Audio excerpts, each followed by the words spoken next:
Mr. Hofer, Mr. Rainier, Mr. Brown, members of the Board of Trustees, faculty, parents, guests, in the class of 2019. Earlier this year, I fulfilled one of my childhood dreams.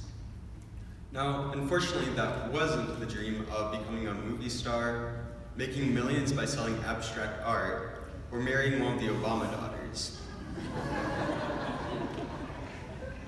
But I did accomplish the more modest goal of applying to Harvard College. I received an interview, and in late March, I received Harvard's admissions decision. And I wanted to read you all an excerpt of the letter they wrote. Dear Andrew, the Committee on Admissions has completed its meetings, and I am very sorry to inform you that we cannot offer you admission to the class of 2023. While the committee conducted its deliberations with the utmost care, we know that no one can predict with certainty what an individual will accomplish during college or beyond. Past experience suggests that what students do over the next 4 years to develop their personal strengths and talents is far more important than the particular colleges they attend. Sincerely, William R. Fitzsimmons, Dean of Admissions and Financial Aid. Albeit disappointing, I found the rejection letter deeply encouraging and want to pull from it, as well as scripture, some key thoughts to give to 3 key groups: classmates, teachers, and the friends and families of my classmates. First, my class. These past 4 years have been great. Let's make the next 4 count. As the letter stated, what we do in the next 4 years is more important than our college choice. These next 4 years will be one of the most apt phases in our lives to do the meaningful work of developing our own identities in terms of our individual relationship with the Lord, our passions, as well as our career paths. Be ambitious. Don't be afraid to step out of your comfort zone. And most of all, keep Jesus at the center of your plans. When you keep yourself open to the plans of the Lord, James 4:14 through 17 says, He will bring a host of blessings upon your life. Psalm 116, 5 through 7 says that the Lord is compassionate and will save us in our times of greatest need, that our souls may be at rest in His care. Since the start of high school, we have all seen how God can use our class, which we had no hope for freshman year, to further His kingdom by exemplifying unity in our school. Keep rooted in the memories and experiences we had throughout high school. Call each other up and hang out when you're back in Toledo. The next 4 years will be very different for us, and for some of us, we're leaving the only school that we've known. Stay grounded, but don't change too much. Secondly, I'd like to address my teachers. I believe some thank yous are in order.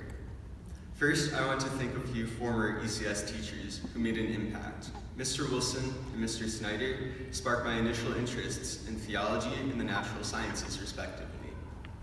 I'd also like to thank Ms. Coleman and Dr. Mungans for being fantastic advisors for student council and Students in Action, always bearing with my grand plans and occasional disorganization.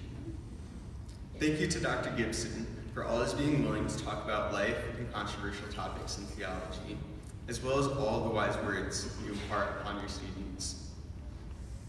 Thank you to Mrs. Lee for sparking in me a love of literature. Thank you, Mrs. Shepard, por enseñarme un nuevo idioma, nueva cultura, por eso he hallado una nueva familia y llamamiento.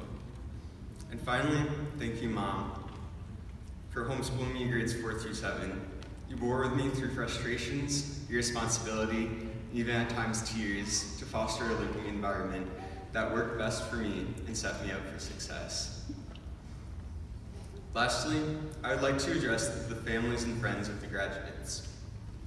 Sometimes going to a Christian school can be viewed negatively, but it is so worth it when we embrace the community and apply the Bible every single day at school. At the core of every extracurricular activity, AP exam, and research piece is the compelling love of Christ. Hebrews 11:26 says, He, Moses, regarded disgrace for the sake of Christ as of greater value than the treasures of Egypt, because he was looking ahead to his reward. I was raised in a Christian home, but I never fully understood the theology of the crucifixion and thought God was an angry father constantly scolding me. As I went into middle school, this thought grew burdensome, as my sin grew more and more serious. Finally, the summer before my freshman year, I attended Lake Ann Camp and learned about the love of God. God loves us and wants to be with us regardless of what we have done. Someone's character is found in their passions, and their passions are revealed by their actions. Jesus, being fully God and fully man, suffered a horrific death on our behalf, that we can be reconciled with God. Understanding this changed my life completely, and it's what inspires me daily. It's through the connection of Christ that my classmates and I are now a family that has sat together for meals, helped each other with our worries and struggles, and truly learned to love each other. It's through this unity, provided uniquely by Christ, that we not only survive high school to earn a diploma, but we will also continue to reap the benefits of the values that have been sown into our lives here at Emmanuel. In closing, I'd like to leave you all with a few encouraging exhortations. Classmates, remember to be ambitious and branch out while also staying rooted. Teachers, know that we are grateful for all you have done for us and continue to do. Friends and family, thank you for shaping us to be the people we are, inside and out.